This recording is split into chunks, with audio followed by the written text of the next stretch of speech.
Ya, hola queridos amigos, soy Alfredo Cosme y hoy les voy a comentar otro capítulo. Más que nada se trata una continuación de un capítulo anterior que el año pasado había colocado en YouTube, ¿no? Ustedes se recordarán que se trataba ese capítulo del hallazgo arqueológico en la zona desértica de Nazca, Perú, ¿no? Exactamente se trataba de una momia bizarra que era totalmente diferente al ser humano. Bueno, eh, ahora en este capítulo trataré alguna ley de la biología que se traspuso o que se llevó al ramo social, mejor dicho, al desarrollo cultural del, del ser humano. Bueno, en el capítulo anterior habíamos hablado de Darwin y sus leyes, ¿no? Una ley que se dio de Darwin es la ley de selección o principio de selección o el principio selectivo de Darwin, ¿no? Explicaré un poco qué significa el principio selectivo de Darwin. Muchos lo hemos aprendido en el colegio, ya en la secundaria, otros tal vez lo han estudiado en las universidades como cuando uno estudia biología.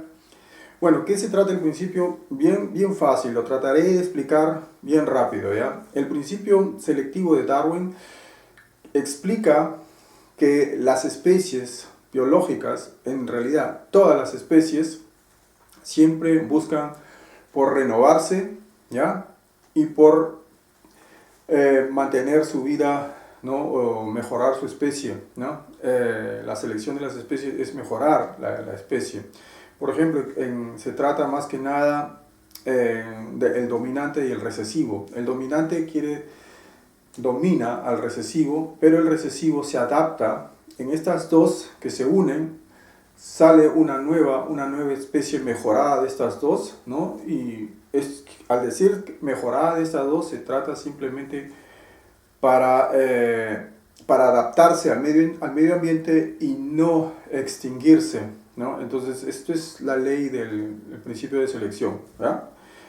Esa es una ley biológica que se dio en la biología y se puede ver en la biología, ¿ya? Ahora, este principio de selección pues tiene una antigüedad, vayamos a ponerle en redondo, de 200 años, ¿ya? Entonces, ¿qué es lo que pasó? ¿Qué es lo que pasó con esa nueva idea? ¿Ya? ¿Qué es lo que pasó con esa nueva idea? Muchos historiadores, sociólogos después le dieron la perspectiva del principio selectivo al desarrollo cultural humano, ¿ya? Quiere decir que tomaron esa ley y lo analizaron bajo la lupa del principio de selección, la historia de la humanidad. En muchos casos se puede decir que es cierto, ¿ya? Que naturalmente tiene su valor y es aceptable, ¿no? Pondré algunos ejemplos en estos puntos, ¿no? Para que ustedes me entiendan un poco mejor. Se trata, por ejemplo, en la historia de la humanidad, de aquellas civilizaciones que fueron dominadas por otras y por el cruce de estas dos civilizaciones nació una nueva cultura, ¿no?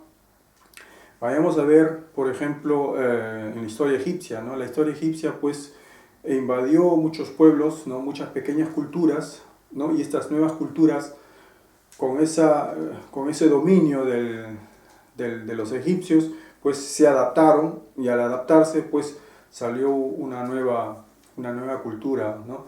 Y daré algunos ejemplos, ¿no? Por ejemplo, ¿no? Las creencias, ¿ya?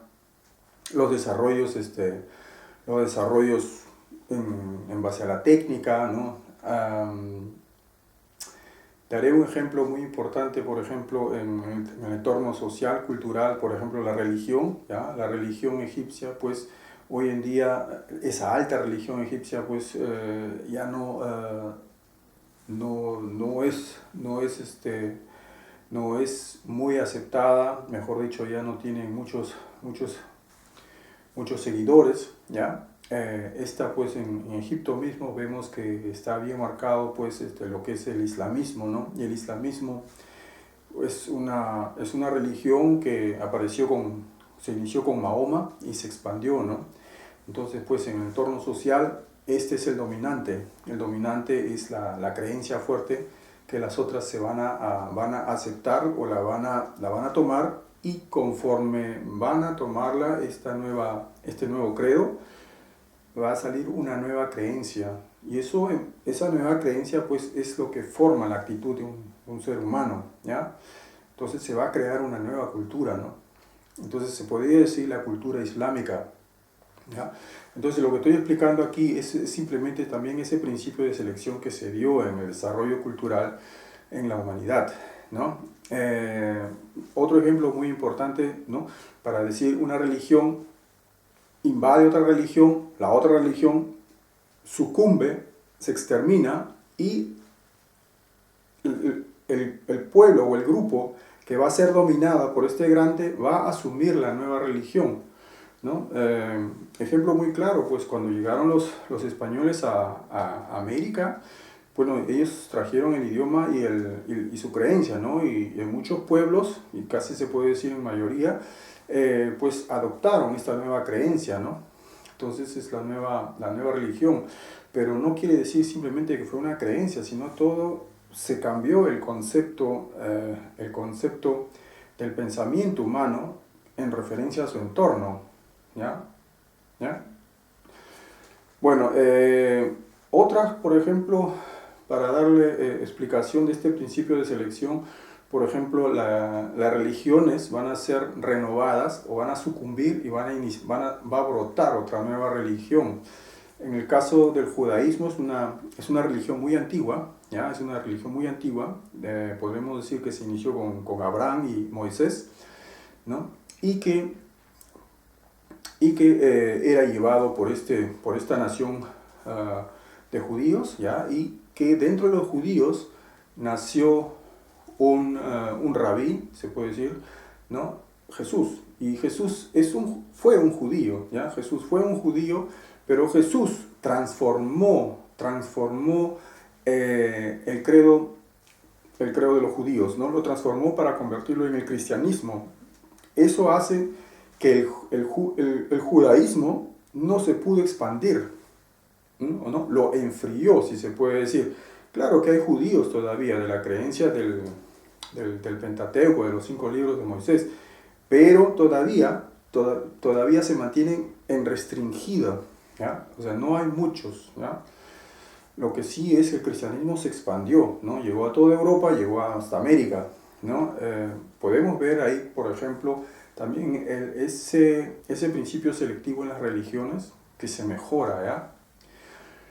Bueno, lo mismo pasó con la religión hinduista, mejor dicho, con la religión brahmánica, de estos brahmanes, ¿no? Era una religión muy antigua que se permanecía te puedo decir, por un milenio, ¿ya? De las cuales llegó a su ocaso esta religión, ¿ya? Y en esa llegada de ocaso nació, pues, nació dentro de esa religión, dentro de ese grupo religioso, nació una nueva creencia con Siddhartha Gautama, creando así el budismo. Y este budismo opacó, o mejor dicho, bloqueó la expansión del hinduismo, ¿no? Y pues el budismo se extendió casi por toda Asia, ¿no? Por toda Asia se extendió. Entonces, como vemos, pues, este principio de selección podemos tomarlo también en el proceso social, ¿no? Ahora, no solamente en religiones, también en técnicas, ¿no? Si podemos ver, por ejemplo, los griegos muchas técnicas tomaron de los egipcios, ¿no? Y los egipcios, cada vez que invadían o anexaban un pueblo a su reino, pues estos se adaptaban y claro, cómo no, pues entonces llegaban a hacer uso de la técnica, ¿no?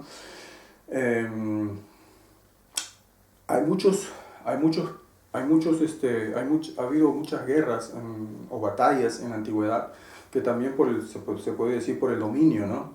Una de las causas principales, podría decirlos, ¿no? Ya que hemos tenido batallas innumerables en la historia de la humanidad, es, por ejemplo, la más simple, ¿no? La causa de la guerra, de una batalla más simple, es que un pueblo tenga una tierra fértil y el otro pueblo no tenga una tierra fértil.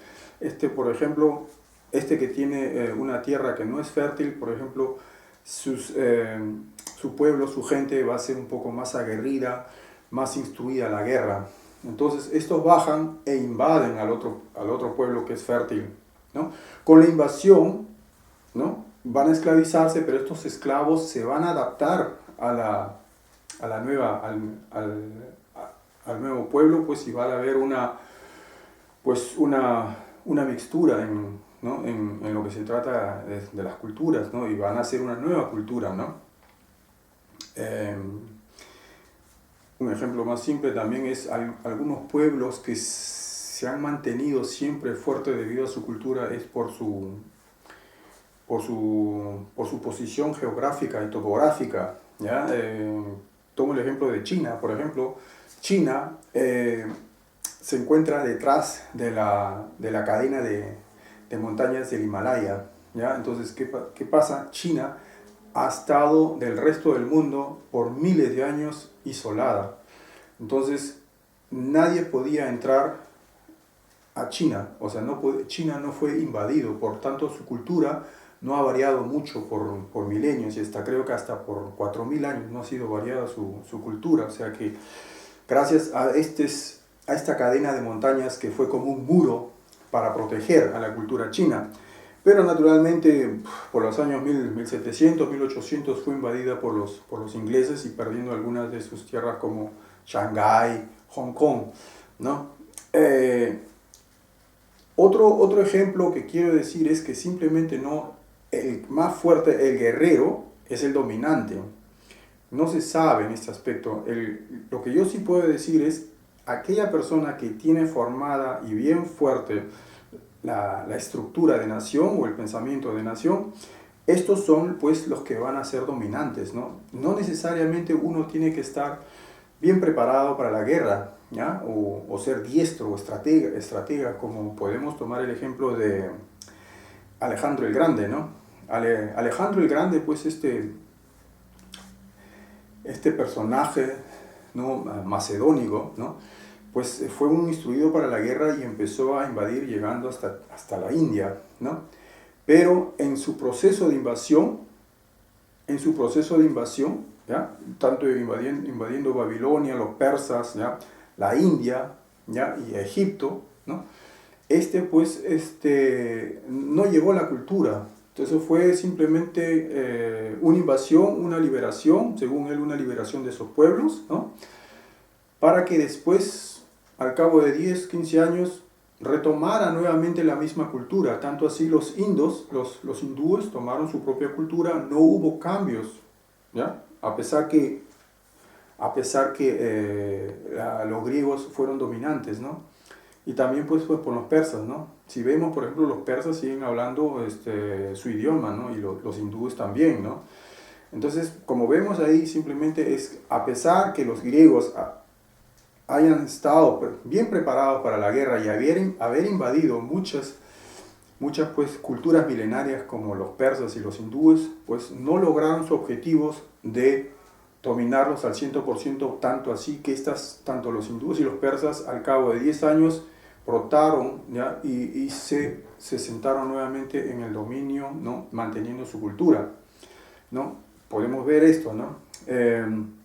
Otro ejemplo que les quiero dar también en lo que se trata del principio de selección es en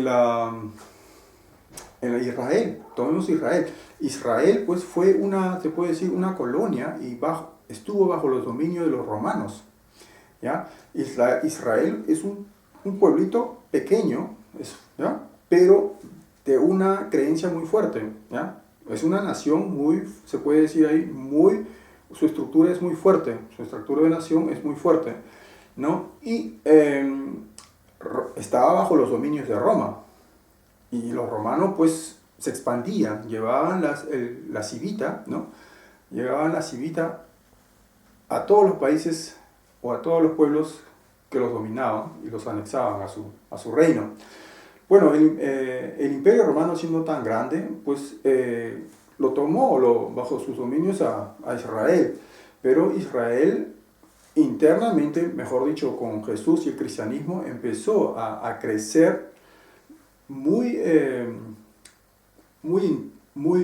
si se puede decir así, muy bajo, empezó a expandirse, ¿ya?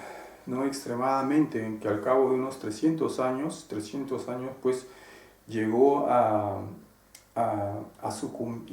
pues, a minar, ¿no? A minar como si fuera un terremoto, ¿ya? A minar toda la creencia romana, el politeísmo, ¿no? La creencia pagana de los romanos, llegó a minarlo y a sucumbir, ¿ya? Para que pues, el cristianismo brote como nueva religión, ¿no? Y se instituya con Constantino, se instituya pues, el cristianismo como religión oficial de Roma, ¿no? Esto es un claro ejemplo que estamos viendo ahí, que uno no sabe quién es el dominante. El dominante no es no es el que gana la guerra, sino el dominante es el que en este aspecto, en el sentido social, es aquel que tiene una estructura muy formada y fuerte en sus creencias, lo que se podría decir como nación, ¿no? Y son las que perduran, ¿no? Como vemos, pues, en este aspecto, este principio de selección, lo que acabo de tomar es en la pequeña historia que hemos tenido en la historia de nuestra humanidad. En el recorrido del tiempo, digamos, después de Cristo, ya unos 1500 años, 1600 años, pues empezó, si se puede dar la perspectiva del principio de selección de Darwin al proceso social del desarrollo humano, ¿ya? Podemos ver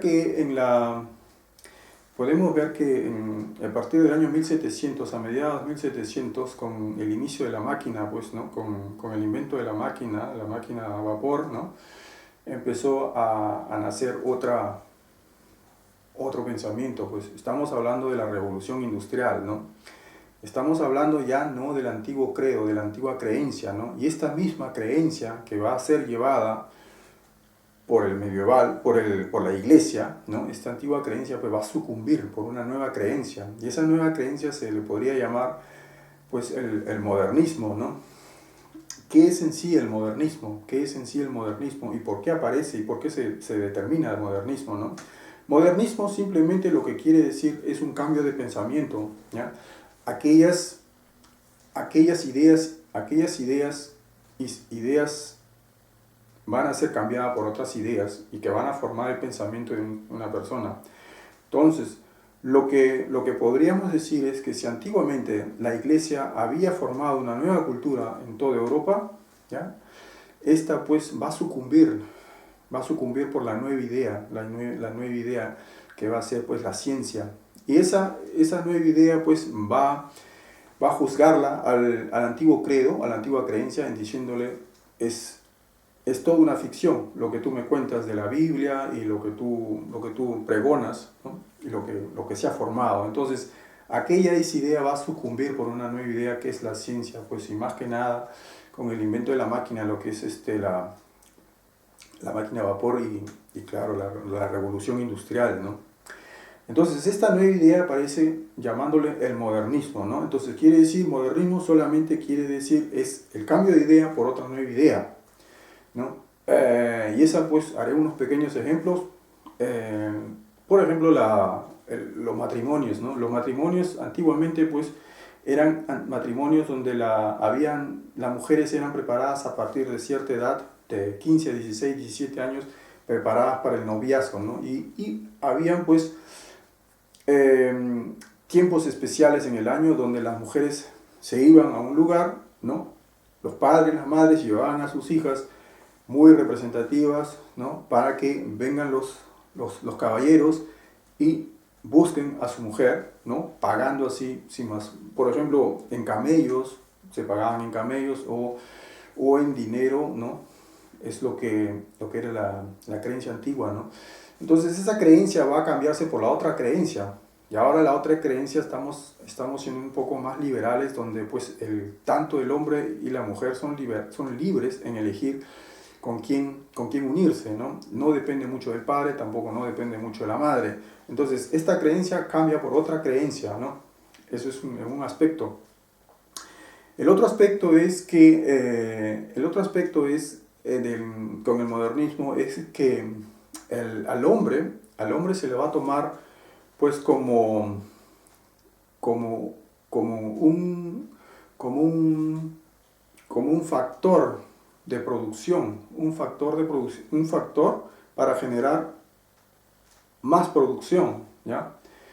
Esto estamos hablando enteramente en términos económicos, ¿ya? Quiere decir que si antiguamente, por ejemplo, un hombre, ¿ya?, que trabajaba en textil para hacer un metro cuadrado de tela, para tejer un metro cuadrado de tela, supongamos demoraba pues 8 horas de trabajo, ¿no? Entonces esto va a ser cambiado por la máquina. La máquina va a ser 15 metros, digamos así, 15 metros cuadrados de tela en 8 horas. Entonces la máquina produce más, es más efectivo, produce más, es más eficaz que un ser humano, por la cual el ser humano va a ser en este aspecto explotado, ¿no? Entonces estamos hablando ya algo de un principio económico, ¿ya? En el modernismo es así, en el modernismo